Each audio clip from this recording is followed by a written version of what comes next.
Bonjour à toutes et à tous. Bonjour Julien. Mon nom est Kevin Bonjour. Fouché. Je suis le chef de projet Climature Business, former les acteurs de l'économie de demain. Avec Nolwenn Brossier, chargé de mission sur ce projet, nous avons le plaisir de vous accueillir à cette audition de Julien Lefournier. Alors, quelques mots sur le projet Climature Business. Il est piloté par The Shift Project. Il a pour objectif de faire en sorte de contribuer à faire en sorte que 100% des étudiants en gestion soient formés aux enjeux écologiques. Et il comporte un volet finance, qui est nommé Climature Finance, qui a le même objectif, mais avec des livrables dédiés. Et ce rapport final, Climatube Finance, sera présenté le 1er décembre. Alors, ce projet est rendu possible par la participation de nos partenaires, que je remercie. Au niveau de l'enseignement supérieur, notre partenaire principal est Audencia. Nous avons également le SCP, EM Normandie, l'IFCAM, Montpellier Business School, TBS Éducation et la chaire UNESCO Consommation responsable et société inclusive de l'Université Paris-Nanterre. Je remercie également nos autres partenaires que sont BNP, CNP Assurance, le Commissariat général au développement durable, le consortium Finance Climat et Carbone 4 Finance qui soutiennent ce projet. Et je remercie enfin le Campus de la Transition qui joue un rôle particulier dans ce projet par les nombreuses réflexions inspirantes qu'il conduit sur ces sujets, leur rôle de formation des formateurs et l'appui qu'ils nous apportent. Alors, ces éléments de contexte étant posés, j'ai donc le plaisir d'accueillir Julien Lefournier, qui, après une carrière de 25 ans sur les marchés financiers, a coécrit avec Alain Granger le livre L'illusion de la finance verte, qui interroge la promesse et les mécanismes de la finance verte. La présentation durera approximativement 50-55 minutes et sera suivie d'une demi-heure d'échange. Évidemment, la présentation et la période de questions sont enregistrées et seront mises en ligne pour visionnage ultérieur sur la page YouTube du Shift. J'invite les participants en ligne à poser leurs questions dans la section questions et réponses sur Zoom, afin que nous puissions relayer leurs questions lors de la période qui sera dédiée à cet échange. Alors, maintenant, Julien, merci d'avoir accepté d'intervenir. Peut-être pour lancer votre intervention sur les ressorts de la finance verte, pourriez-vous commencer par nous partager votre déclic par rapport aux enjeux écologiques? Oui, d'accord. Donc, bon, c'est toujours difficile parce que c'est quand même multifactoriel, mais disons que moi, je suis, comme beaucoup, pas né écologiste. Je le suis devenu et peut-être effectivement, mon chemin à moi, c'était plutôt par le passage par la croissance. Parce qu'en fait, j'ai réalisé que, à titre personnel, dans mon métier, évidemment, quelles que soient les fonctions et le niveau auquel j'ai exercé, on me demandait toujours, année après année, de faire plus. En fait, l'année N+1, il faut faire plus que l'année N. Quelles que soient les circonstances, c'est drôle quand on travaille sur les marchés, parce que sur les marchés, il y a des événements de marché qui font qu'on peut avoir des business qui s'effondrent, etc., etc. C'est comme les paysans, il peut y avoir des bonnes années, des années de vaches grasses et des années de vaches maigres. Mais non, quoi qu'il arrive, c'est toujours plus. Et comme une grosse partie de ma carrière était liée à ce qu'on appelle l'origination obligataire, c'est-à-dire le financement finalement par les marchés de malgré tout l'économie réelle. Donc j'avais en tête cette croissance infinie, qu'on veut infinie, hein. Et du coup, j'avais gardé dans un coin de ma tête le livre fondateur Limits to Growth de Meadows et compagnie. Et donc, comme on sait que notre croissance, comme nous l'a expliqué Jean Covici, la nature est gratuite, hein, personne ne paie la nature pour les millions d'années qui ont été nécessaires à fabriquer le pétrole. Et du coup, on est dans ce modèle qui est extrêmement consommateur de ressources naturelles, destructeur, extractiviste. C'était mon point d'entrée, si vous voulez. Voilà.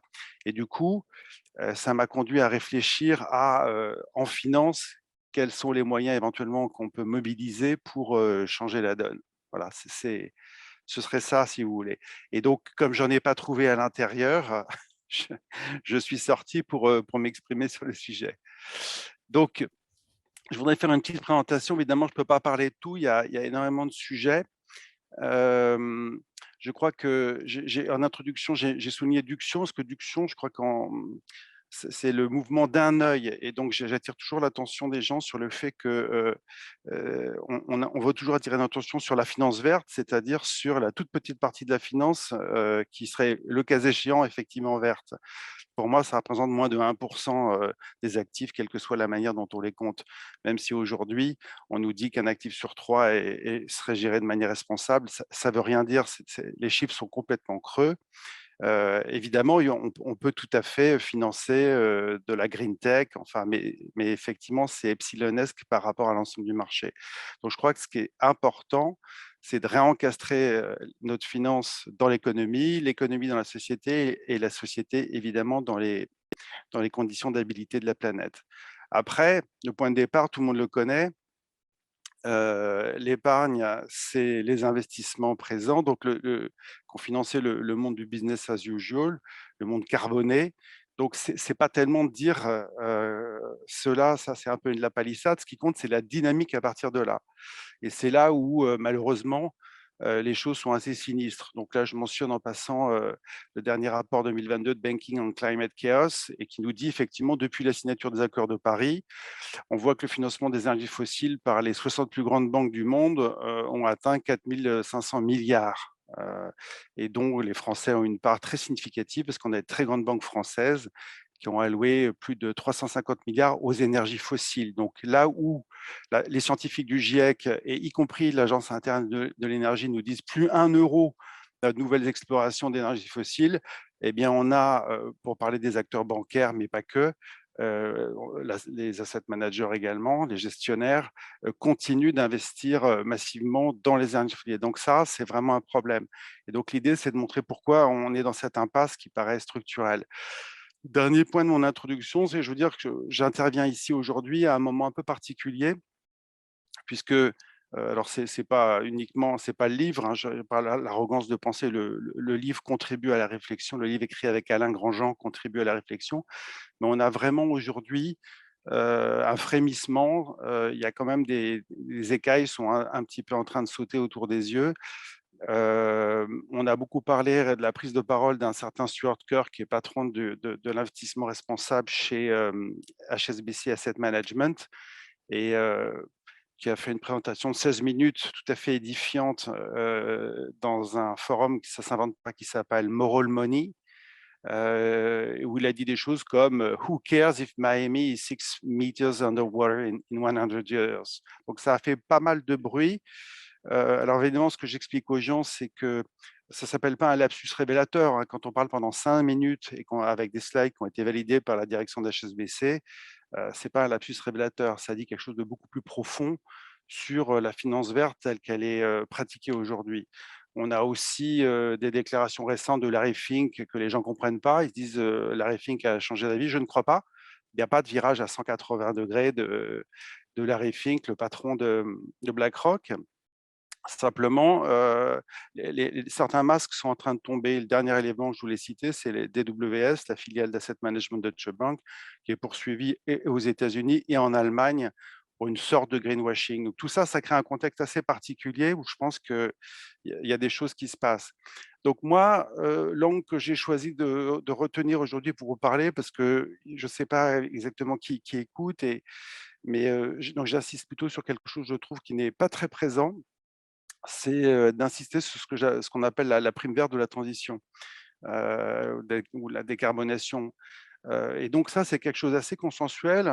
Vous voyez, j'ai mis des noms ici, c'est pas des ultra-gauchistes. Je parle de Bill Gates qui, dans son bouquin How to Avoid a Climate Disaster, insisté là-dessus en disant si les gens devaient retenir une seule chose de mon livre, c'est réduire les primes vertes est la chose la plus importante que nous puissions faire pour éviter une catastrophe climatique. Et ce qu'il appelle la prime verte, c'est ce surcoût qui doit être payé pour en fait produire proprement ce qu'on produisait salement auparavant, pour faire simple, pour résumer. Et le chiffre, il donne plein d'exemples, hein. Si vous faites fonctionner les avions au biocarburant, ça coûte, c'est un énorme poste, l'approvisionnement en carburant. Au lieu du kérosène, ça fait 140% d'augmentation, et donc c'est un sujet qui est essentiel. Je mentionne les 150 responsables d'entreprises du textile français qui en 2021 aussi avait écrit une tribune dans Le Monde et parlait de prime au vice. Alors c'est la même chose, c'est dit plus négativement. C'est quoi la prime au vice? C'est la prime verte, c'est-à-dire que si vous faites bien, si vous utilisez du coton bio, si vous produisez, si vous donnez du travail aux Français, si vous produisez en France, ben, ça coûte plus cher, d'accord? Et donc il demandait au gouvernement que finalement leur engagement environnemental volontaire, qui les défavorise face à la concurrence, soit pris en compte par les lois, en fait, pour que le jeu soit équitable. Larry Fink lui-même, en 2022, dans sa lettre annuelle aux actionnaires, écrivait Green products often come at higher cost today. Donc, Yves Perrier, le rapport Perrier qui est sorti en février 2002, nous dit au total, donc il dit que le coût de la transition, il parle bien de coût, c'est un surcoût, doit être réparti entre le consommateur, le contribuable, mais aussi le détenteur du capital, car il semble illégitime en intégrant la nouvelle externalité carbone de continuer à attendre un RE ou un TRI de 15%. Et enfin, Geoffroy Roux de Bézieux, 2022, produire plus vert est plus onéreux, sinon nous l'aurions fait depuis longtemps. Nous sommes toujours à la recherche d'économies de production. Cela revient plus cher en investissement et en coût de production. Là aussi, comment repassons tout cela dans la chaîne de valeur? Les Français souhaitent tous consommer plus vert, mais ils ne veulent pas en payer le prix. Objectivement, le débat présidentiel de ce point de vue a été très mauvais puisque personne n'a dit la vérité. Voyez. Donc, je pense que réencastrer la finance, c'est écouter tous ces gens très variés, américains, français, grands patrons, patrons du MEDEF, entrepreneurs engagés, qui nous disent tous la même chose. Ils veulent un soutien à la fois des autorités publiques, ils veulent de la réglementation et ils veulent que la finance prenne sa part de ce surcoût. Donc, c'est ce que j'appelle l'éléphant in the room, the elephant in the room, parce que une fois qu'on a dit ça, et donc le mot rentabilité dans le rapport Perrier est mentionné 5 fois, il n'y a pas le début du commencement d'une solution pour mettre à contribution la finance dans ce sens-là, en réalité. C'est ce qu'on pourrait attendre de la finance verte, mais c'est précisément ce qu'elle ne fait pas. Donc on abandonne, on pose le sujet et on l'abandonne aussitôt.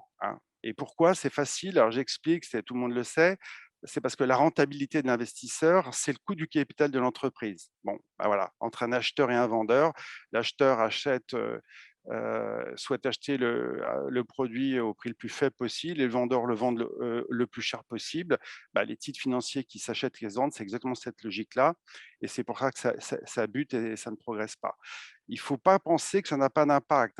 Cette exigence de rentabilité, c'est un obstacle à la transition. Là aussi, je suis désolé, je préfère citer que paraphraser. Je trouve que c'est important. J'avais vu ce mot de Carsten Rolle du BDI, c'est la Fédération de l'industrie allemande, c'est le plus grand lobby économique allemand, qui disait en 2018, ils ont fait une très grande étude, il disait que 80% des investissements de décarbonation ne sont pas actuellement avantageux en temps de rentable.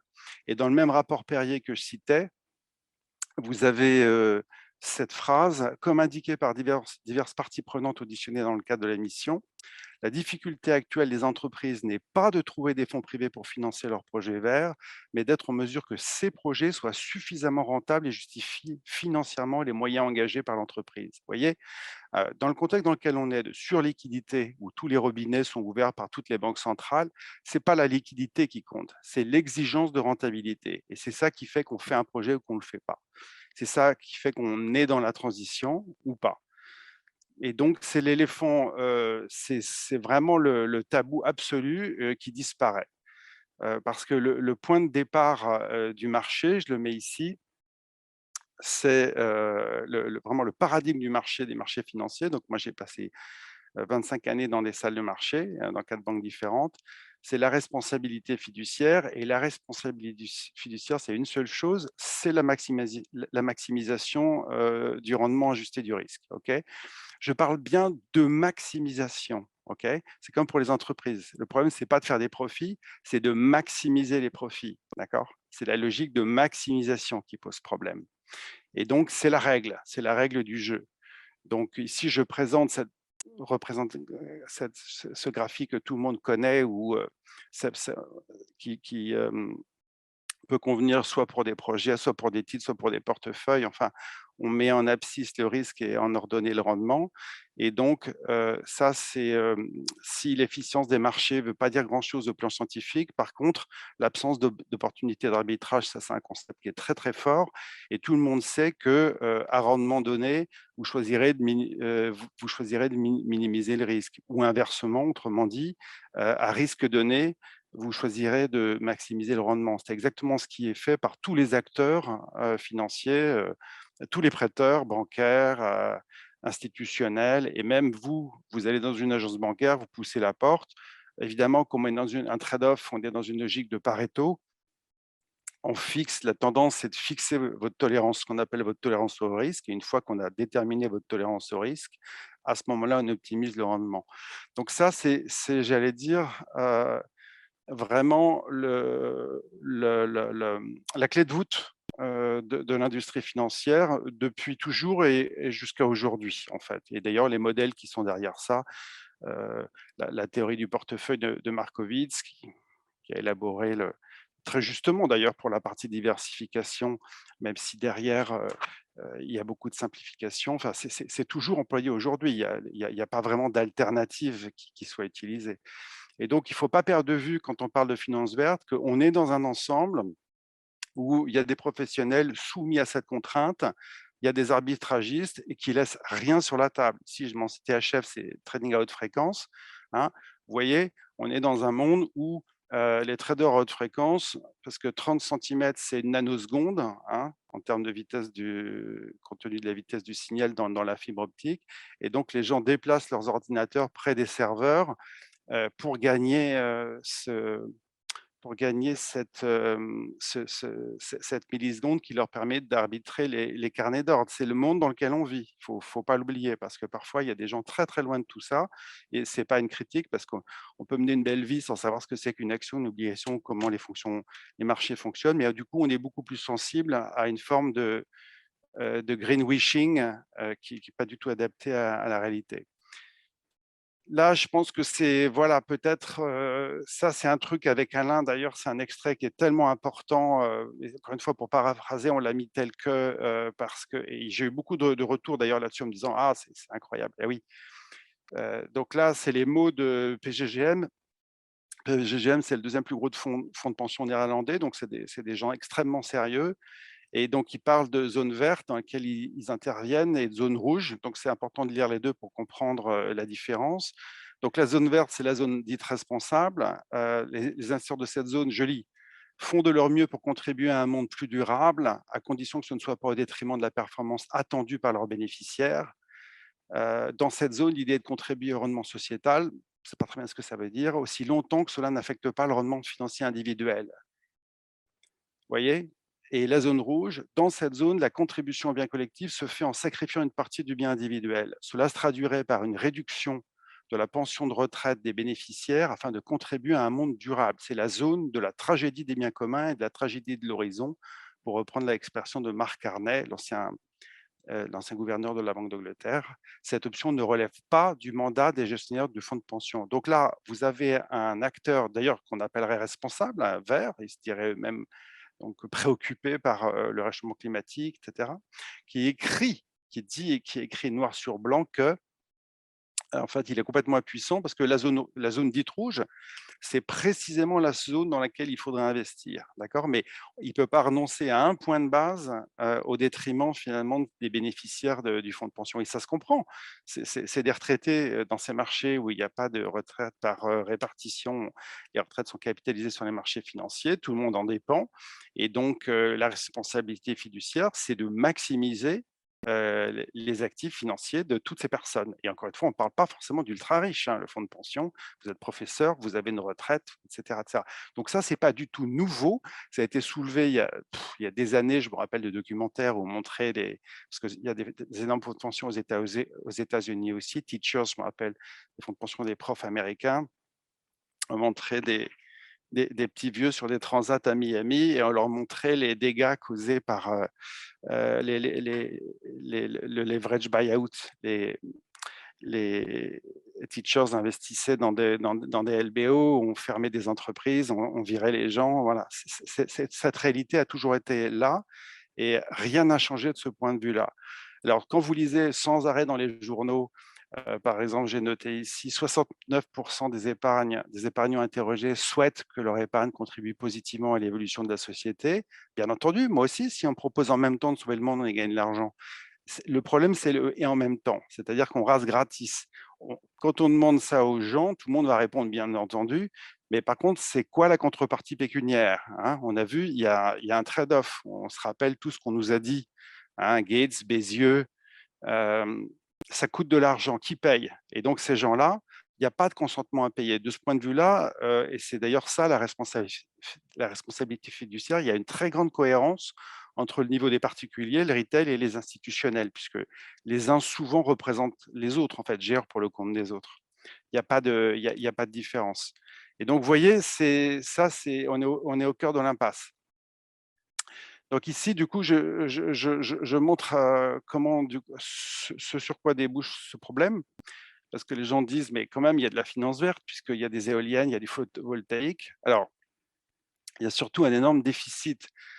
Vous prenez toutes les études de la Cour des comptes européenne ou l'Institut Rousseau qui cotait les besoins à 2% du PIB par an pour la France, le GIEC, le volet 3.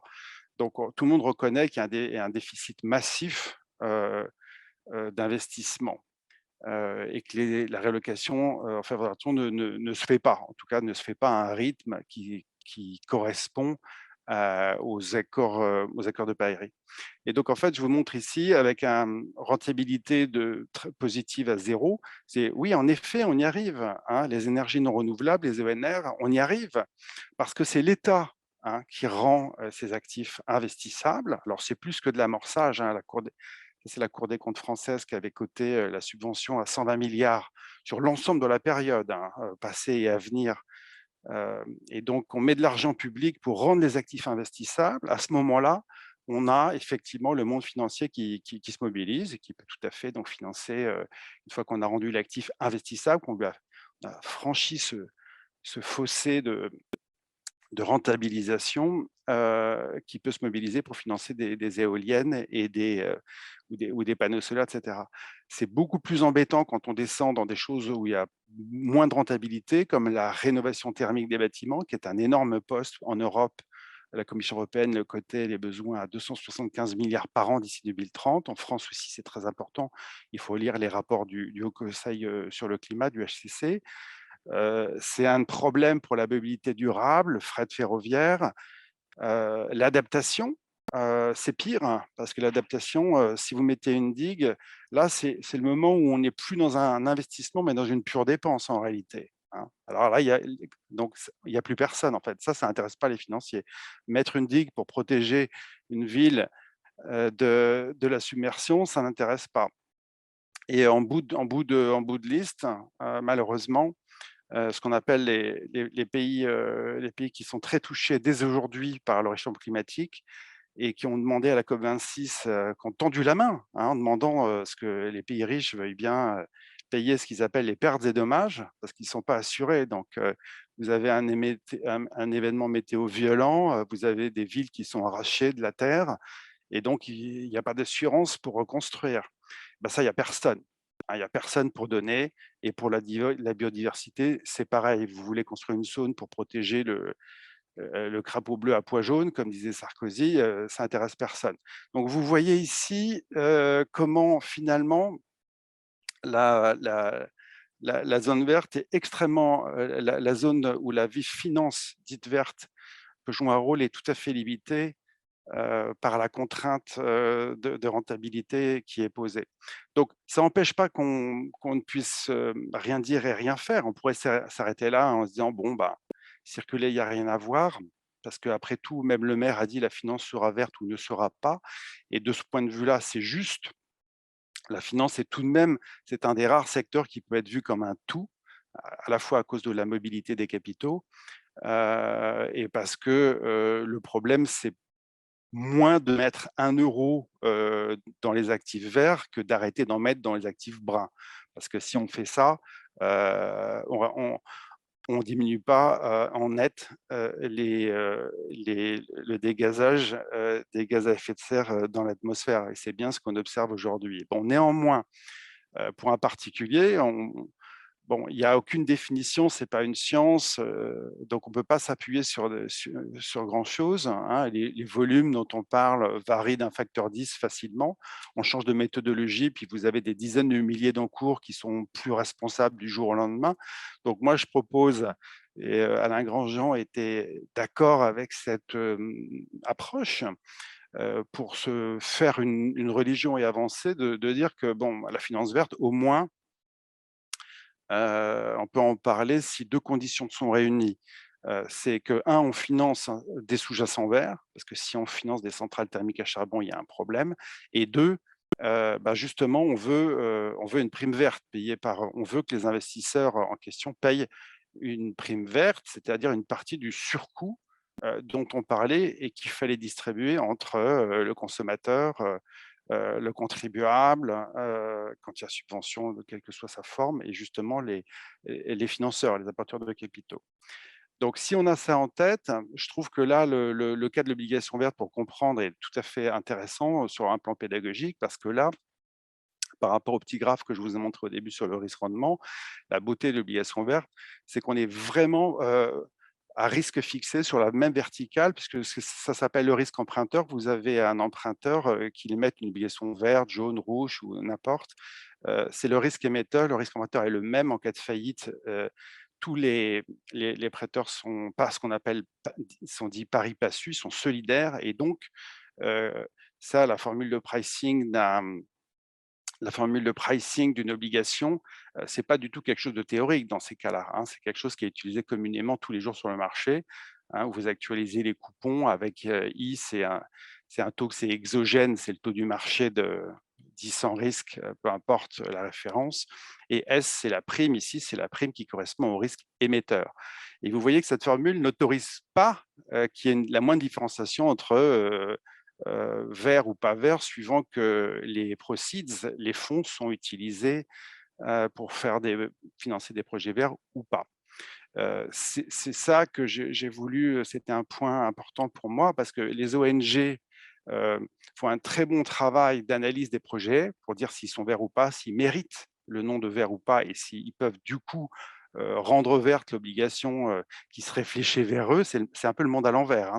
C'est le projet qui rend l'obligation verte et pas l'inverse. Les gens finissent par croire qu'il y a des investisseurs verts, on a vu que ce n'était pas le cas, et qui auraient de l'argent vert, je ne sais pas ce que ça veut dire, et qui iraient… non, ça ne se passe pas comme ça. Le fléchage, il est nécessaire parce qu'en fait, l'argent est fongible et se mélange dans les poches de l'émetteur. Et donc, la moindre des choses, c'est qu'on dise à l'investisseur que quand même, on arrive à une forme de traçabilité. Mais quand les ONG qui font un travail légitime pour nous dire c'est vert, c'est pas vert, c'est parfois compliqué, hein. Il y a pas de, c'est pas toujours simple. Alors évidemment, quand c'est l'extension d'un aéroport, ça paraît simple. Quand c'est un barrage hydraulique, on se dit énergie renouvelable, mais s'il faut noyer une vallée, évacuer des milliers de villageois et noyer de la biodiversité, c'est plus compliqué. Mais nous, notre rapport vient ensuite en disant, si je me mets sur un projet qui coche toutes les cases, malgré tout, vous avez la condition 1 qui est remplie, le sous-jacent est bien vert, mais vous n'avez pas la 2. Il n'y a pas de prime. Le prix payé par les investisseurs est exactement le même que celui qui serait payé sur n'importe quel bond émis par l'émetteur. Autrement dit, ça ne joue aucun rôle différenciant pour l'entreprise. Je suis directeur financier de Total, je travaille pour Pouyanné. Si j'émets une obligue pour financer des explorations dans l'Arctique, je paye la même chose que si j'émettais, ils ne le font pas quand même, une obligation verte pour financer ma diversification dans l'éolien ou le photovoltaïque. D'accord ? donc, de ce point de vue-là, tous les slogans que vous voyez en disant que c'est un produit magique qui accélère la transaction, non, pas du tout. Ça ne fait pas du tout ça. C'est comme si vous achetez une voiture électrique, c'est l'État, vous vous rappelez, le contribuable, donc c'est l'État. Le contribuable, c'est pareil, c'est l'État vous donne une prime pour votre achat. Vous avez un reste à charge, donc le consommateur, mais par contre, vous allez voir le banquier, il vous fait le même taux que vous achetiez un moteur thermique ou un moteur, une voiture électrique. il fait juste son travail. Il joue son rôle, mais il ne prend pas sa part. C'est bien le problème. Donc, il n'y a pas de prime verte. Et là, je vais être très rapide là-dessus. On peut le retrouver parce qu'en fait, les gens ont ça en tête à gauche. C'est le petit totem of demand en se disant, bah oui, s'il y a plus de demande, s'il y a des investisseurs verts, alors ça fait décaler le prix. Mais en fait, non. Parce que quand on regarde vraiment strictement comment fonctionne un processus qu'on appelle le book building, de construction du carnet d'ordre, vous voyez que si vous mettiez j'ai mis une colonne supplémentaire à un prix débile dans le book, ça ne change rien au prix final. En réalité, le prix final, il est fait par le dernier ordre nécessaire pour obtenir la taille, ce qu'on appelle la faisabilité de l'opération, c'est-à-dire la taille totale. Et donc, à moi d'avoir 100% de prix débile, vous n'aurez qu'un impact sur le prix final qui sera complètement marginal, de l'ordre du point de base dans mon exemple.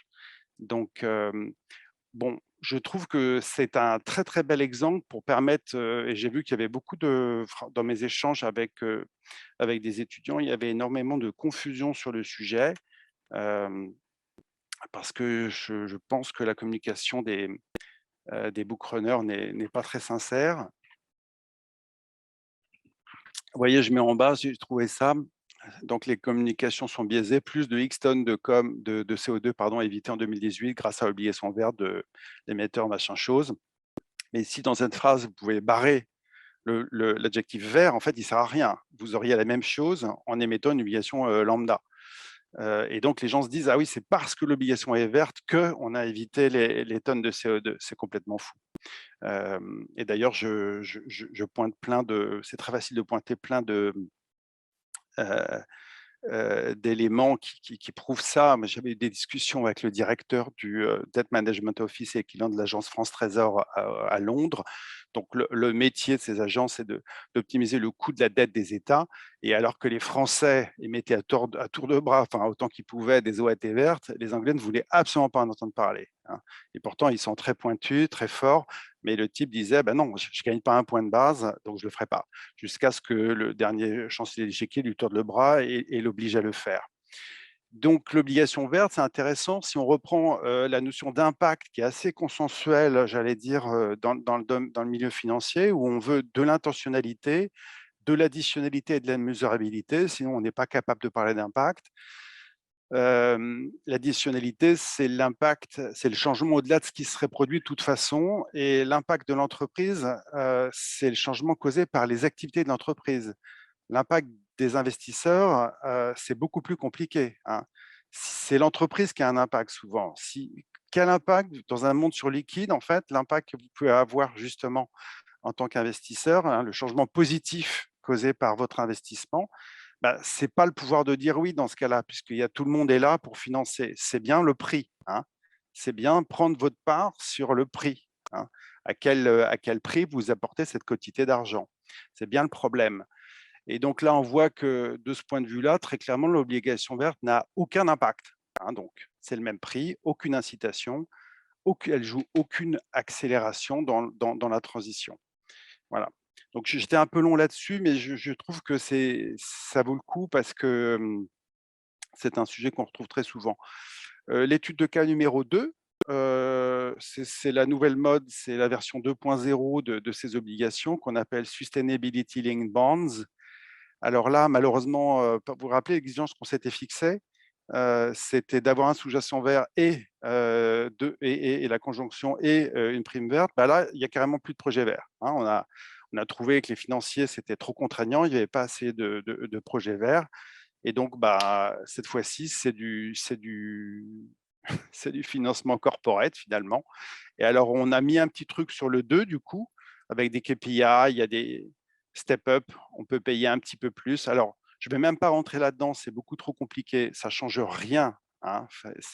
Mais surtout, on a perdu le 1. La clé, c'est qu'on a perdu le 1, il n'y a plus de sous-jacent vert. Et ça permet, ça je vous ai montré, c'est un extrait que j'ai pris sur le site de Total, ça a permis à Total l'année dernière de déclarer que dorénavant, de new normal, le new normal à Total Energy, c'est que toute la dette soit soutenable.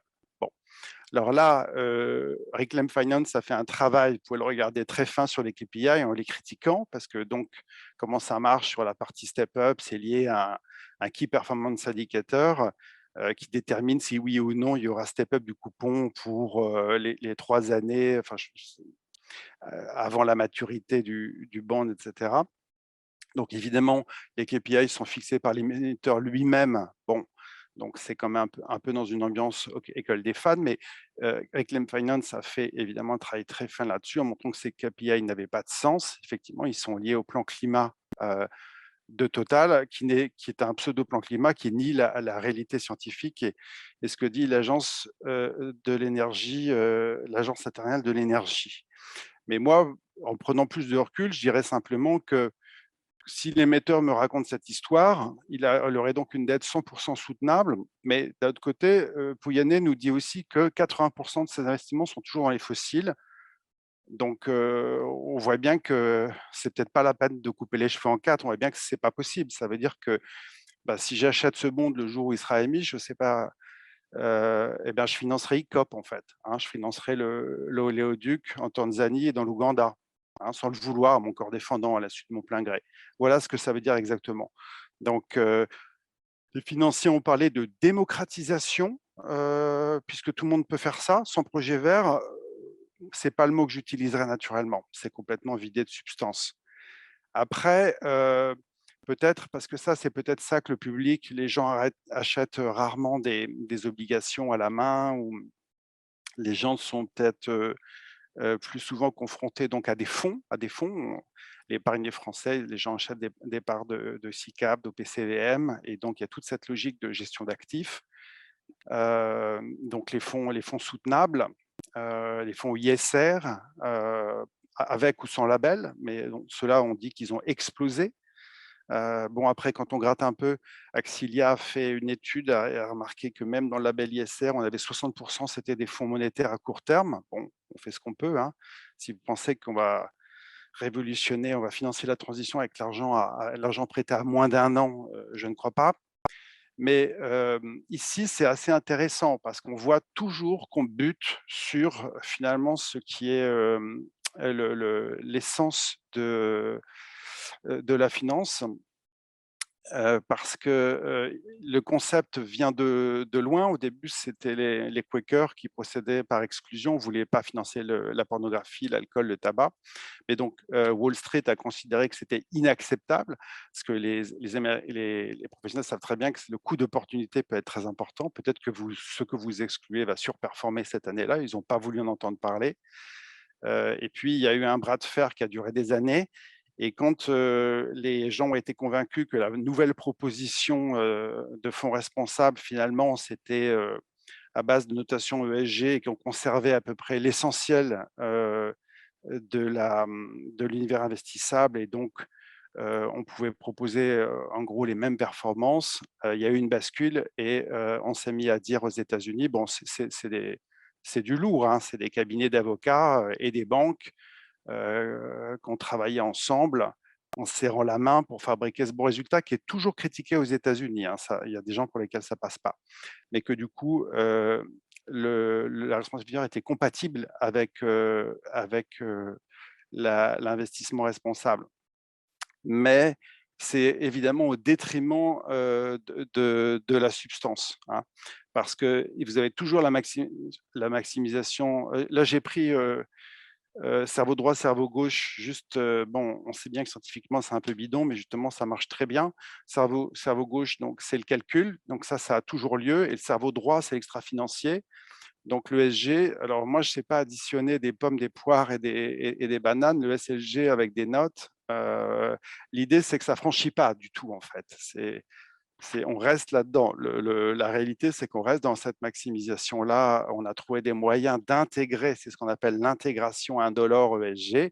Bon, je pourrais être très long sur les notations. Les gens sont en train de découvrir, c'est assez curieux. Aujourd'hui, au moment où on se parle, il y a quelques semaines, Elon Musk a dit que c'était scam, une arnaque, parce que Tesla est sorti d'un indice ESG aux États-Unis.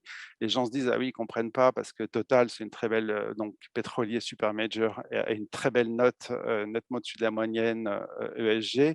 Et donc, ils commencent à se rendre compte qu'on découvre ce que c'est que la simple matérialité par rapport à la double matérialité. C'est-à-dire que l'ESG, mesure pas du tout l'impact de la société en question sur son environnement, sur les conditions d'habitabilité de la planète. C'est le risque ESG, c'est l'inverse, en fait. C'est complètement tourné vers la boîte. Bon, et ça, c'est pas du tout nouveau. Mais du coup, on est très très loin. Quand on fait ces portefeuilles, vous vous rappelez notre contrainte, il n'y a plus de sous-jacent vert et il n'y a plus de prix non plus. C'est carrément autre chose. Et donc, ce débat est en train de se creuser. Et ne serait-ce que parce que je vous l'ai mis en bas à gauche ici, vous avez une remontée assez spectaculaire, même avant la crise de l'Ukraine, même avant la guerre en Ukraine, pardon, du prix du pétrole. Et donc, vous voyez, pour quelqu'un qui dirait, moi, j'ai un fonds qui n'investit pas dans les actions du secteur pétrolier. Vous voyez, vous avez là, j'ai mis le S&P 500, pardon, et vous voyez qu'il a pris pratiquement 100%, on n'est pas loin de 100% depuis le creux post-Covid jusqu'à aujourd'hui. Donc, vous voyez le manque à gagner, fear of missing out. Donc, c'est quelque chose de très, très lourd, hein. Donc, par contre, là, j'ai mis ce que nous dit un asset manager. Voilà ce qu'ils écrivent. L'intégration ESG nous aide à obtenir de meilleurs rendements ajustés du risque. Eh bien, écoutez, non, je ne crois pas. Alors, encore une fois, l'ESG, ce n'est pas l'impact, mais cette intégration-là, c'est dans un jeu. J'ai mis le symbole du Monopoly ici. Si vous fixez des règles supplémentaires, hein, vous n'avez pas le droit, par exemple, d'investir sur euh, les terrains bruns quand votre pion tombe dessus, et moi je peux le faire, statistiquement, sur 1000 parties, vous avez toujours perdu. Parce que moi, je peux faire un truc que vous ne pouvez pas faire. Donc, je vous domine en fait en termes de stratégie. Donc, ça, c'est bidon. Alors, les gens, il y a eu autant d'études qui ont dit ça plutôt que le contraire, mais là, avec ce qui se passe, les gens sont en train de s'apercevoir que oui, bien sûr, il y a des conditions de marché singulières où des fonds ESG peuvent performer des fonds qui ne sont pas ESG, bien entendu. Mais je dis structurellement, ça n'a pas de sens. Et le deuxième point, investir de manière durable fait partie de nos obligations fiduciaires. Alors, si on parle de d'ESG en tant que risque ESG, ben, ça aussi, c'est tautologique, ça ne veut rien dire. Moi, je ne suis pas un investisseur responsable et mon travail, c'est de prendre en compte tous les facteurs de risque, donc y compris les risques ESG, si on les appelle comme ça n'a rien de nouveau. Et donc, pour moi, ça ne détermine pas un investissement responsable. Donc, en fait, vous voyez, tout ça, c'est assez creux. On est toujours dominé par la maximisation ajustée du risque. On n'a pas changé de paradigme du tout. Et le plus beau, j'invite à dîner à ceux qui le retrouvent, je n'ai pas voulu donner le nom, j'ai trouvé un très, très grand patron de gestion d'actifs français qui, alors donc comme hein, la fable, c'est doing well by doing good, hein. Vous gagnez plus si vous êtes vertueux. Vous vous rappelez, c'est exactement le contraire de ce que nous expliquent Gates, Bézieux, Perrier et les entrepreneurs français. Bon, c'est l'inverse. Eux, ils disent on souffre parce qu'on fait bien, donc on sous-performe. C'est pas grave. Alors, et donc, les gens qui vous disent ça, doing well by doing good, j'en ai trouvé un même pour dire du coup, ben, le meilleur indicateur extra-financier, c'est l'indicateur financier, puisque si je réussis, c'est que je fais du bien. Et donc, voilà. Donc là, la boucle est bouclée, on s'est retourné sur soi dans la doctrine friedmanienne pure, sur hein, l'objet de l'entreprise, c'est le profit, il n'y a rien d'autre. Mais c'est quand même assez fou. Après, il faut garder en tête que pour les gens qui sont dans cette logique de fonds, bon, les deux leviers sur lesquels vous pouvez jouer, c'est l'allocation, l'allocation, et bah, l'allocation parce qu'elle aurait un impact sur le coût du capital. Alors là, il y a un petit problème, c'est que les gens confondent les produits financiers avec les produits lambda. C'est vrai que si j'achète bio, d'abord, je paye plus cher et puis je le fais aussi parce que je protège ma santé, mais bon, peu importe. Mais si j'achète bio, je ne vais pas acheter autre chose et puis peut-être que l'offre va s'ajuster, il y aura plus d'offres bio, etc. Heureusement, c'est en train de tourner aujourd'hui. Mais sur les marchés financiers, ce n'est pas la même chose. Ce n'est pas parce que j'achète une action Danone que Danone va émettre une action pour moi. Non, ça va être vendu par un autre investisseur, hein. C'est plus de 90% des volumes sur les marchés sont des volumes sur les marchés dits secondaires. Donc là, il y a un vrai problème de modèle sur cette histoire de transmission au coût du capital. Je fais d'ailleurs remarquer au passage que vous avez beaucoup de ces boîtes cotées, donc mainstream, que vous trouvez dans tous ces indices, qui rachètent leurs propres actions. Donc elles n'ont pas besoin du vôtre, elles sont dans le même sens que vous. Elles détruisent du capital en rachetant leurs propres actions. Bon. Après, je trouve que c'est quand même important pour ceux qui sont dans la logique de l'exclusion historique et qui peut se comprendre pour des raisons morales, aujourd'hui comme à l'époque, que malheureusement, il y a un problème de système. C'est-à-dire que ce que vous n'achetez pas, si vous n'achetez pas ou si vous vendez une action Total, ça ne veut pas dire que Total va arrêter. Pouyanné ne va pas dire, tiens, je dépose le bilan, je mets la clé sous la porte. Je cite Monsieur Pouyanné, je n'ai aucun problème à financer notre business en Afrique, par les 10 COP évidemment. Si les banques françaises ne veulent pas, nous trouverons une autre banque. Le monde est grand, il y a plein de banques américaines, japonaises, je rajouterai même chinoises. Ne vous inquiétez pas, c'est un bon business et quand vous avez un bon business, vous trouvez des banquiers. Cette phrase est parfaitement juste, c'est pas du bluff. Et vous pouvez barrer le mot banquier et remplacer par investisseur et tout ça reste vrai. D'accord? Vous avez mis à droite un petit article du Financial Times qui montre qu'il y a des hedge funds qui se montent et qui se spécialisent dans le rachat de ces actifs-là. Donc, vous voyez, c'est la limite de l'exclusion, en fait. Hein. Si, comme au Monopoly, la règle ne concerne pas l'ensemble de la partie, l'ensemble des joueurs, dans la logique des marchés, hein, la liberté de spéculer, c'est ça les marchés. Dit sans aucun, même pas dans le sens péjoratif, mais vous aurez toujours des gens pour arbitrer ce genre de situation. Et enfin, le dernier le point que je voulais signaler ici, c'est qu'on on a toujours les yeux rivés parce que les gens entendent parler de la bourse, ces fonds, c'est les fonds en général, les sous-jacents, c'est des sociétés cotées, etc. Mais le shadow banking a pris une part considérable et donc aujourd'hui, la régulation porte surtout sur le marché coté et le marché non coté qui prend une part très très importante des financements échappe complètement à la vigilance. C'est des gens qui peuvent racheter des centrales thermiques à charbon, des actifs polluants, etc. etc. Voilà. L'autre levier qui est mis en avant par les responsables, ceux qui réfléchissent à l'investissement responsable, c'est ce qu'on appelle l'engagement. Alors, c'est très compliqué. Personnellement, j'y crois pas du tout. Là, je veux citer juste le cas de cette poignée d'actionnaires méritants de Total Energy qui ont vu un projet de résolution refusé par le conseil d'administration de Total, qui a dit c'est irrecevable au motif qu'elle empiète sur la compétence d'ordre public du conseil d'administration de fixer la stratégie de la société. Voilà.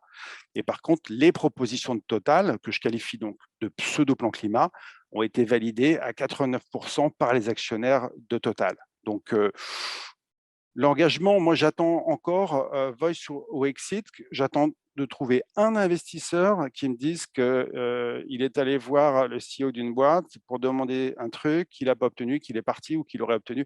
Pour l'instant, voilà, c'est très très théorique. Et sur les résolutions climat, d'abord, il faut savoir que donc, beaucoup, comme celle de Total, sont bidonnées. Donc, il ne s'agit même pas de regarder le nombre de résolutions climat. Puis quand on voit le track record, par exemple, de BlackRock, ça c'était pour 2020, ils en avaient voté 3 sur 36 en 2020. Et depuis cette année, Larry Fink, le patron, a fait des déclarations assez fracassantes en disant que bon, ils en voteraient moins parce que finalement, les entreprises avaient fait beaucoup d'efforts et qu'ils ne voulaient pas faire la police dans l'environnement. Et donc, il ne voulait pas entendre parler du scope 3. Hein, il ne soutient pas le scope 3. Bon, ça a été vraiment... voilà, c'est ça que les gens ont cru à un virage à 180 degrés. Personnellement, pour moi, il n'y a pas de virage à 180 degrés. C'était contenu depuis le début dans la logique d'un gestionnaire d'actifs comme BlackRock. On pourrait mentionner ici la part majoritaire de la gestion dite passive, parce que quand vous êtes passif, vous répliquez un indice, et donc là, il n'y a pas d'engagement, puisque vous êtes obligé de répliquer l'indice, donc quelle que soit la politique. Donc, c'est plus de 60%. Vous regardez les grands gestionnaires d'actifs aujourd'hui, BlackRock, Amundi, c'est complètement dominant comme cette gestion low cost et indicielle. Donc, voilà. Et puis, finalement, j'ai mis Orpea, parce que Orpea, donc, avec vous avez entendu cette affaire Orpea. Et donc Orpea qu'on trouvait dans énormément de fonds responsables, qui avaient des très bonnes notes, etc. etc. Eh bien, quand le bouquin du journaliste du Monde est sorti et qu'il y a eu une espèce d'actualisation de la réalité, eh bien, j'ai discuté avec Philippe Zawadi, qui était troisième actionnaire d'Orpea, et il n'est pas sorti, hein. Et d'ailleurs, je ne lui jette pas la pierre parce que on a appris qu'après que le cours se soit effondré, BlackRock est rentré, c'est renforcé. Vous voyez, c'est jamais simple. Et donc là, vous avez un petit peu le cœur du sujet, même le label ISR, donc, qui a été très critiqué. Vous voyez, l'inspection générale des finances nous dit que le label ISR s'expose à une perte inéluctable de crédibilité et de pertinence. Nonobstant son succès quantitatif, il présente des faiblesses intrinsèques qui obèrent son adaptation à un marché en forte évolution. Là, le mot nonobstant est tout à fait curieux. Ce n'est pas nonobstant. C'est parce qu'on veut un succès quantitatif qu'on vide de substance le label. Là, je vous ai mis le label ISR Greenfin pour comparer. Vous voyez, c'est ce qu'on appelle un principe de double contrainte, hein. Si vous avez un label sérieux, exigeant, eh bien, vous avez une offre qui est minuscule, et voire éventuellement une demande qui est minuscule, parce que ça veut dire que ça devient mordant sur la performance, justement. Et on a vu que ce n'était pas mainstream. Donc, ce n'est pas nonobstant. On a fait un truc très large où tout le monde peut le. Vous voyez, ça, c'est des chiffres qui sont vieux, qui viennent de Novetic, mais qui datent un peu. Aujourd'hui, on est plutôt vers 1000 milliards. Mais bon, il faut comprendre cette logique qui est une logique commerciale en réalité. Et donc ici, je cite une phrase que j'ai trouvée, pas la personne: le devoir fiduciaire devrait évoluer afin de permettre le passage à l'échelle de la finance durable pour garantir la transformation souhaitée. Donc ça, c'est l'erreur absolue. Donc non, le devoir fiduciaire ne change pas, c'est l'inverse. Alors, puisqu'effectivement, les financiers sont obnubilés par le passage à l'échelle, parce que quand vous faites des affaires, quand vous êtes BlackRock, c'est 10 000 milliards, quand vous êtes Amundi, c'est 2 000 3 000 milliards. Vous ne faites pas un fonds sur mesure pour le Kidam, et donc c'est une logique industrielle, low cost. Et donc, effectivement, le passage à l'échelle, il est dans les têtes depuis le début pour les produits. Et donc, c'est lui qui conditionne tout. Et donc, ce n'est pas le devoir fiduciaire qui change, c'est la définition de la finance durable qui change pour pouvoir. C'est l'inverse qui se produit, hein. On fait changer la définition de la finance durable. Aujourd'hui, tout est vert pour pouvoir passer à l'échelle et vendre des fonds responsables, 1000 milliards pour le label ISR, il n'y a pas de souci. Voilà. Ici, je vais être très rapide, parce que c'est un peu plus pointu, mais c'est pas une nouvelle génération, mais c'est des fonds dits thématiques, qui est une nouvelle façon de présenter le sujet par les vendeurs. Alors déjà, les fonds thématiques, il n'y a pas que les fonds climat ou les fonds aqua, où vous avez la technologie, enfin, on joue un thème, d'accord? Mais ce que je veux dire par là, c'est le paradigme est strictement le même. Je vous ai mis, là, c'est tiré d'un prospectus, vous regardez tous, ils ont tous ça. Le fonds cherche à accroître la valeur de ses actifs à moyen terme en investissant dans des actions émises par des sociétés qui sont actives dans le secteur de l'eau et qui sont sélectionnés pour la qualité de leur structure financière et ou leur potentiel de croissance bénéficiaire. Vous voyez, pas de la philanthropie, hein. L'eau, c'est un droit humain. C'est pas grave. Là, on met son argent dans des boîtes pour gagner de l'argent. On est toujours dans le même paradigme, hein. C'est pas, voilà. Et là, je cite juste, alors en passant, là, d'études très intéressantes par des professeurs de l'EDEC sur les fonds climat, où ils ont fait un travail considérable pour analyser de manière exhaustive les stratégies proposées par les fonds dits climat. Et leur conclusion a été sans appel, puisque pour eux, 100% des fonds et des stratégies étudiées méritaient finalement le qualificatif de greenwashing, puisque seulement, c'était le titre de leur article, Doing Good or Feeling Good, seulement 12%, les poids des fonds étaient expliqués, avaient des facteurs explicatifs climatiques seulement pour 12%. D'accord? Voilà pour les fonds climat.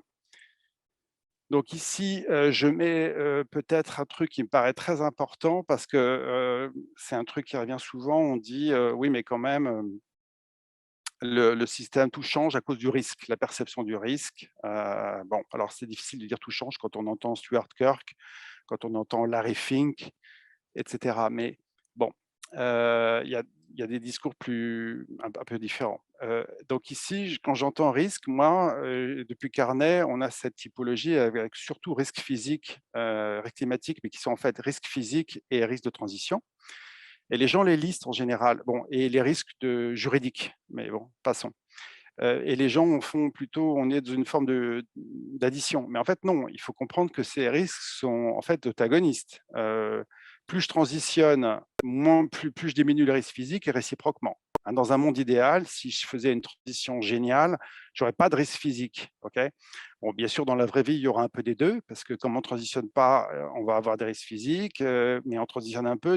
Mais au départ, ces risques sont vraiment antagonistes. Okay, et les gens ne comprennent pas ça parce que vous ne pouvez pas vous protéger contre les deux, en fait, complètement. Il faut aussi faire un choix. Et les risques de transition, vous voyez, c'est tout de suite. Si on transitionne, l'impact, c'est tout de suite. Et quand vous vous rappelez ce que c'est que l'actualisation, parce que tous les flux sont actualisés dans le monde dans lequel on vit, c'est drôle, je rencontre des financiers, ils ont oublié ça. Pourtant, c'est des modèles qui s'utilisent tous les jours. Mais vous voyez, là, j'ai mis ces barres, ces 100 actualisés à 0, 1, 4 et 15% pardon, oui, c'est ça, à 1, 10, 25 et 100 ans. Et bien, à 15%, 100 à 100 ans, ça vaut 0. Bon, à 4%, 100 à 100 ans, ça vaut 2. Bon. Donc, vous comprenez, ça, c'est un truc qu'on retrouve partout. Hein. Ça change notre monde. C'est pas naturel, mais c'est quelque chose on retrouve en économie, dans des débats. Et donc, quand vous avez des gens qui vous parlent de long terme, comme Larry Fink, qui nous disent nous, on est long terme, oui, mais la conjonction de long terme et de l'exigence de rentabilité fait qu'en fait, ben, vous actualisez, vous faites complètement disparaître le futur. Donc, en fait, vous êtes court-termiste. C'est aussi simple que ça.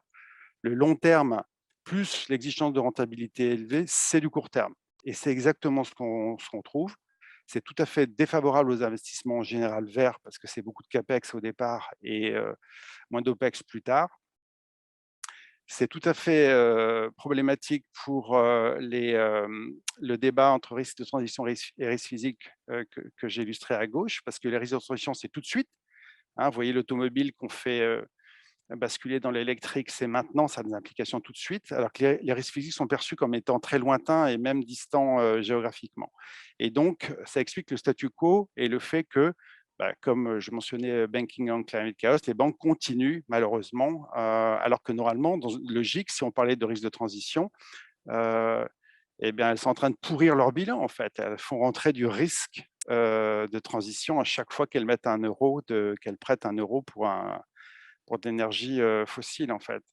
Mais et donc ça explique un peu ce qui se passe. Voilà. Après, je presque terminé pour tenir le temps.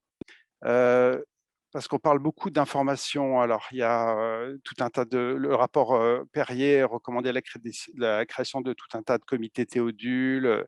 Il y a des débats encore sur la taxonomie, la TCFD, le machin, le truc. Enfin, voilà, c'est de l'information. On demande aux entreprises de fournir plein d'informations tout le temps, de plus en plus. Alors, il y a un sujet, hein, il faut que l'information soit pertinente, normée, auditée, etc. Tout ça n'est pas le cas. Mais je vous rappelle quand même ce que disait McCarney. McCarney, il disait ce qui compte, c'est que, un, l'information soit disponible, mais il y avait B, il y avait une conjonction. Hein. Il fallait des politiques gouvernementales et des avancées technologiques visant la transition qui soient crédibles. Parce que l'information toute seule est complètement inopérante. Hein. Sur les paquets de tabac, vous avez écrit le tabac tue et les gens fument. C'est pas, on demande aux gens de publier les écarts de salaire, ils n'arrêtent pas de s'agrandir aux États-Unis et ça change, ça change rien, mais ils les publient. Donc, penser que l'information à soi seule change les choses, là en 2022, je dirais que c'est de l'ordre du délire. Hein. C'est oublier qu'on a été obligé d'installer des quotas de pêche pour protéger des espèces de poissons. C'est oublier qu'on on a réduit, on a passé des lois pour que les gens ne dépassent pas le 130 sur l'autoroute. C'est-à-dire qu'on n'a pas juste dit c'est dangereux de rouler vite. hein. On a travaillé sur les infrastructures, sur la sécurité passive des véhicules, sur le comportement des conducteurs. Donc, c'est une approche complètement holistique. Donc, aujourd'hui, je vois que 90% de l'industrie financière est obnubilée par cette information, la traque à l'information, qui a la meilleure information. D'ailleurs, l'information vraiment utile n'existe pas parce qu'elle concerne le futur, hein. Et les marchés sont très mauvais en la matière. Par exemple, si vous vous rappelez uniquement le Covid était un risque. Vous regardez tous les gens qui se sont prononcés sur le Covid, je parle des spécialistes, je ne pense même pas à Bill Gates, je pense à des infectiologues qui ont écrit la pandémie, tout ça, voilà. Et le marché, vous trouvez qu'il a été vraiment performant pour anticiper, anticiper ce risque qui n'était pas du tout un signe noir, qui était un truc documenté depuis des années. La question, c'était juste quand et quel virus. Bon, alors vous imaginez le réchauffement climatique. Donc là, je veux dire, il faut peut-être arrêter un petit peu de regarder la quatrième décimale après la virgule en matière d'information, parce qu'il y a des choses qu'on peut… Et passer vraiment, le fond de l'affaire, c'est les politiques gouvernementales et les avancées et les choix technologiques, hein, sachant qu'on ne pourra pas tout avoir. À un moment donné, il faut choisir. On ne pourra pas avoir la voiture à hydrogène, au biocarburant ou électrique. On ne peut pas avoir des bornes. Vous voyez, le travail, il est plutôt là. Donc la conclusion, puisque là, je suis presque à l'heure, à la seconde près. La conclusion que je voulais dire, c'était que le marché, donc, c'est un petit peu pas la solution au problème, hein, puisque le marché, c'est la liquidité, le marché grand public, le marché des fonds, les marchés des gens, des fonds qui sont vendus à toutes et tous, c'est la liquidité, faible risque, et ça, on comprend pourquoi, on n'expose pas les gens à des risques insensés, et le court-termisme. Et la transition, c'est pas liquide, hein, parce c'est le long terme, il faut des financements sur le très long terme, c'est risqué, parce on prend des risques, on peut se planter complètement de technologie, et, et illiquide. Donc en fait, le besoin est absolument à l'opposé du produit en général. Et donc, en attendant, on n'est pas obligé de rien faire. Il y a quand même des choses qui s'appellent finances solidaires, hein. Je donne tout cet exemple pour dire quelque chose de positif, ce qu'on appelle les fonds 90-10. Vous voyez, ce n'est pas du tout des fonds qui récusent le marché, puisque 90%, vous pouvez même les confier à BlackRock, c'est le marché. Et même vous voulez le meilleur du marché, peu importe. Et 10%, c'est pour des projets avec une rentabilité positive ou nulle, avec un bénéfice social. Donc ça, c'est bien. Vous avez de la finance à impact. Donc il faut soulever le capot, vérifier quel est l'impact, quel est l'objectif.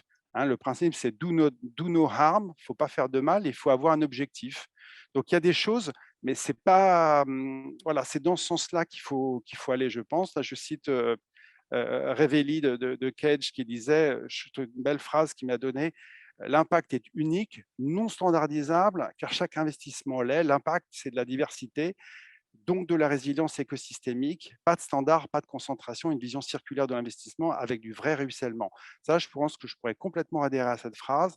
Et puis les leviers, pour terminer, les leviers. Alors, les leviers pour changer la donne, après la description que j'ai faite, je dirais qu'il y a des deux leviers de niveau 1. Donc, vous l'avez vu, les niveaux 1, c'est la partie B de Carnet. Hein, donc, c'est la politique, les règlements, la réglementation et la fiscalité. On peut bien entendu jouer sur le différentiel, le risk-reward brun-vert. On ne le fait pas du tout aujourd'hui. Aujourd'hui, en France, vous avez une flat tax. Voilà. Donc, il faut se mettre d'accord sur une taxonomie. On peut subventionner le rendement du vert, on peut pénaliser le brun. Donc, il y a beaucoup de choses à faire. Rien n'est fait. Il y a la politique monétaire au niveau de la BCE. Rien n'est fait. Donc, j'allais dire, dans le paradigme, il y a beaucoup de choses à faire qui pourraient aider, qui ne sont pas faites. Mais ce que j'appelle, moi, le levier au niveau 2, ça, c'est beaucoup plus structurant.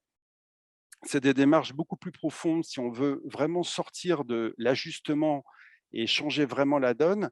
Vous voyez, le seul moyen de résoudre le problème du cerveau droit et du cerveau gauche, hein, de ce qui ne se compte pas, puisque finalement tout se fait sur ce qui compte en euros, eh ben, c'est les approches qu'on appelle, c'est considérer le capital humain et le capital naturel comme le capital financier. Hein. Donc, parce que ça, c'est l'input de la finance. Il faut changer l'input de la finance. Après, elle fera toujours son travail d'optimisation et de maximisation. Mais il faut lui donner la tâche de préserver le capital humain et le capital naturel comme aujourd'hui, on préserve et on rémunère le capital financier. Voilà. Donc, je termine avec cette citation d'Al, un ancien dirigeant d'Exxon en Norvège, vous voyez, qui disait, parce que je trouve très très juste, le socialisme s'est effondré parce qu'il ne laissait pas les prix dire la vérité économique. Le capitalisme pourrait s'effondrer parce qu'il ne laisse pas les prix dire la vérité écologique. Voilà. Et donc, le vrai niveau, le vrai levier, c'est de changer l'input qui est utilisé par les financiers. Donc, vous voyez, tous les, tous les leviers que j'ai cités, ils sont externes à la finance, en fait. La finance, à elle seule, toute seule, elle fera rien, en fait. Voilà. Merci Julien. C'était Merci à vous. très, très intéressant. On ouvre maintenant la période de questions. Il y a beaucoup de commentaires et de questions dans le chat. Je voudrais peut-être commencer parce que l'objet de notre projet, c'est de s'interroger finalement sur les formations des étudiants en finance et de se poser la question de qu'est-ce qu'on peut leur enseigner pour naviguer dans cette finance et la rendre peut-être plus vertueuse. Alors, vous avez identifié ces différents leviers qui donnent peut-être un début de réponse. Si vous aviez la main finalement sur les formations en finance, quelle serait-elle, qu'est-ce qui sera enseigné finalement aux futurs diplômés de finance pour leur permettre des acteurs de la transition écologique? Ouais. Alors, vous voyez toute la difficulté, c'est qu'en fait, dans ma conclusion, les lieux ne sont pas à l'intérieur de la finance. Donc, Exactement, oui. c'est un énorme problème. C'est un énorme problème parce que du coup, si je suis prof de finance, c'est que bon, je me restreins strictement si je restreins strictement mon enseignement à la finance, je suis complètement coincé en réalité. Donc, et ça veut dire qu'il faut ouvrir la finance à d'autres disciplines. On est forcément immédiatement dans quelque chose, c'est ce qu'on disait au début sur réencastrer la finance dans l'économie, dans la société. Enfin, ça implique d'emblée, sinon, ben, on va apprendre aux gens des produits, des trucs, et en fait, on va fabriquer des petits soldats de la finance verte. Il y a cette ambiguïté, il ne faut pas se le cacher. Les écoles sont aussi, il y a une logique d'employabilité. Il faut envoyer du jeune dans la gueule de Moloch pour fabriquer des gens qui vont aller chez les grands asset managers. Donc, il y a cette ambiguïté, je le comprends. Mais donc, je pense qu'une solution, et c'était un petit peu la logique d'ailleurs du campus de la transition avec ses portes, c'était vraiment la transdisciplinarité. Alors, au début du début, et Dieu créa le premier jour, Dieu créa la physique. Donc, c'est pour ça que je suis toujours très admiratif de, par exemple, l'approche, de ce que nous explique depuis longtemps Jean Covici, parce que je pense qu'au début, il y a la physique, un retour à la réalité énergétique, matérielle, parce qu'après, c'est des couches d'abstraction qui se mettent. Donc, je pense que ça, c'est le plus important. Il faut commencer par là. C'est peut-être passer du temps sur la physique du climat.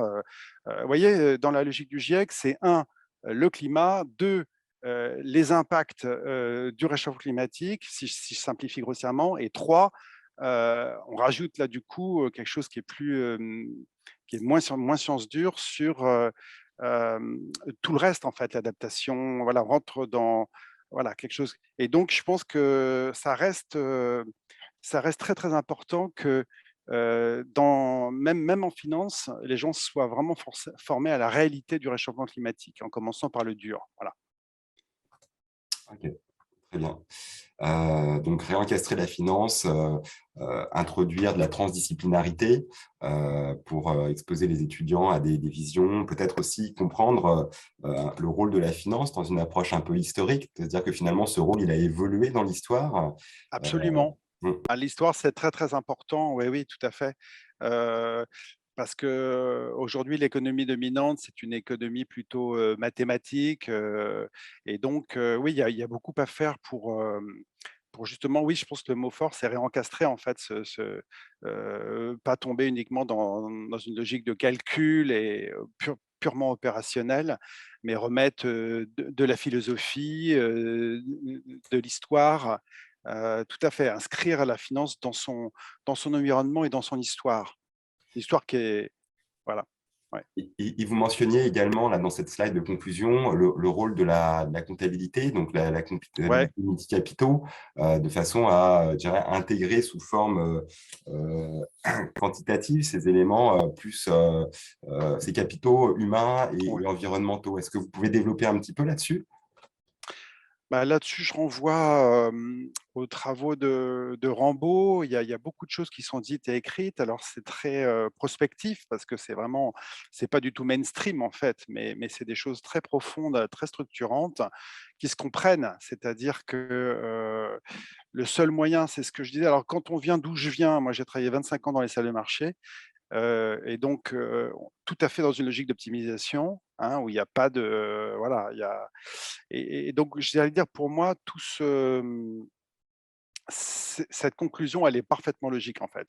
Il faut que l'input de la finance, intègre en fait, c'est le seul moyen et donc je pense pas à un travail parce que je crois aujourd'hui, il y a beaucoup de réflexions sur les liés de International Standard Sustainability Board et SSB pour justement, mais on reste toujours dans le cerveau droit, c'est-à-dire on traverse jamais la frontière.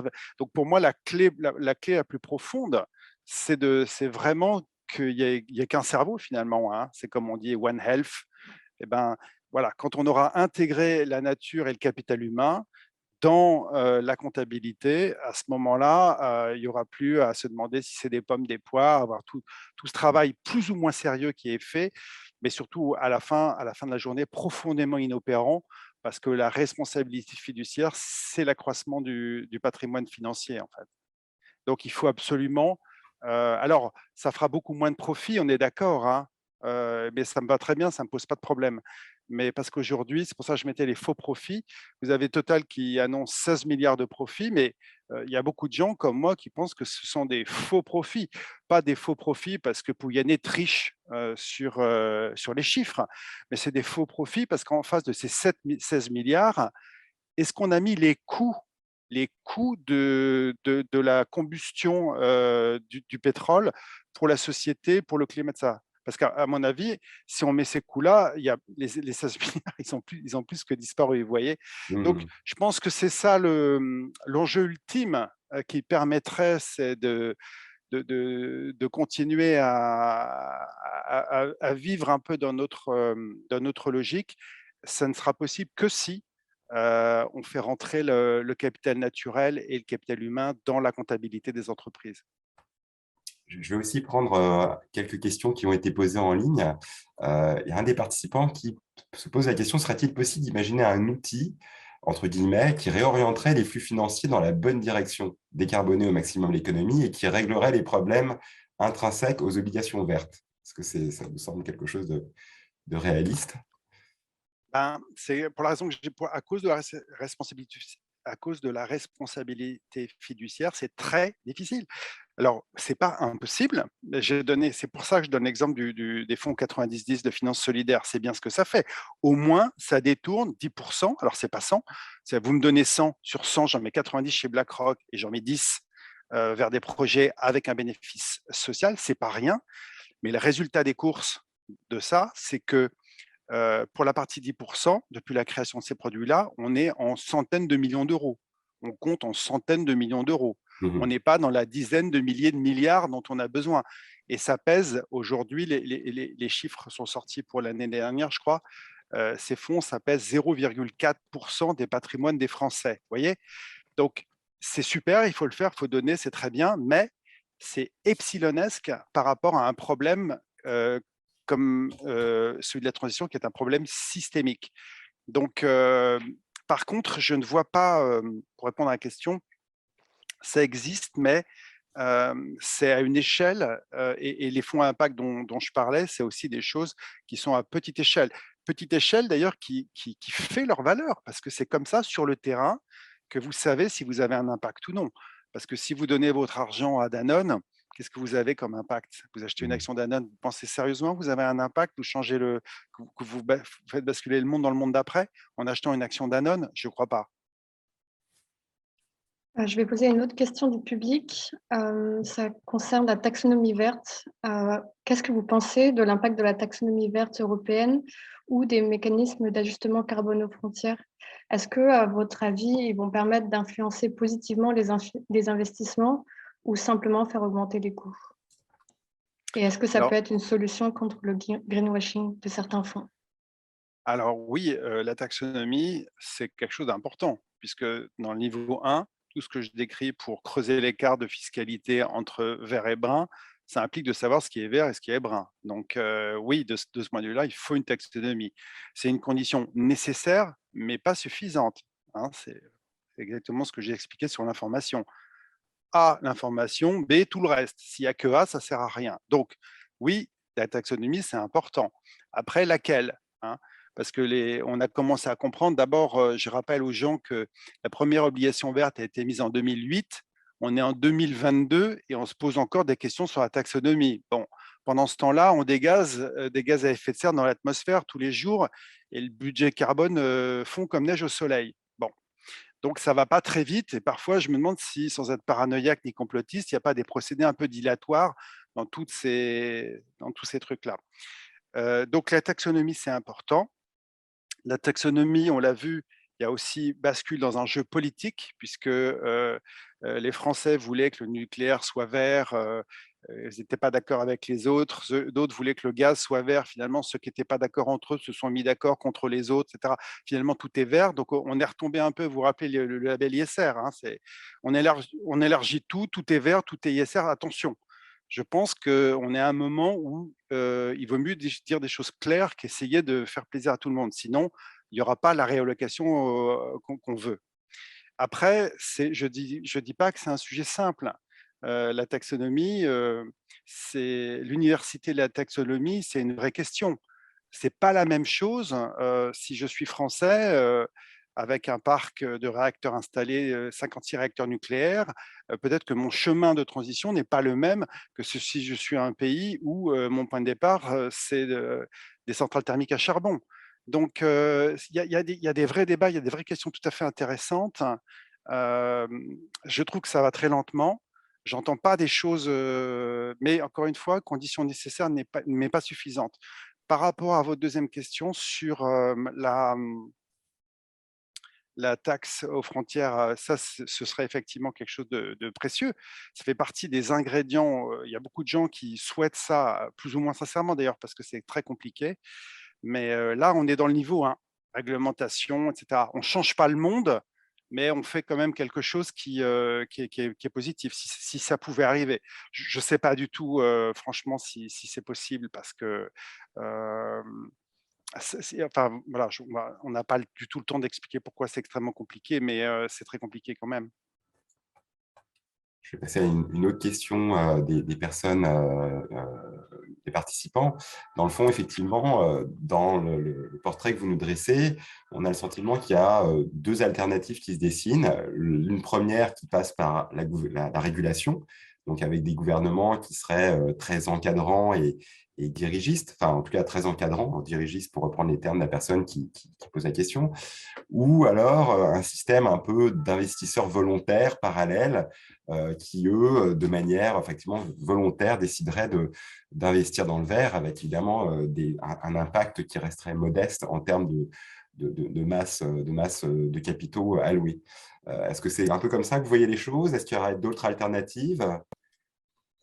Non, vous avez raison. Je pense que il y a quelque chose, c'est plutôt sain d'ailleurs, hein, la théorie du sandwich où il y a une espèce de convergence entre le bas et le haut. Moi, je trouve ça plutôt sain.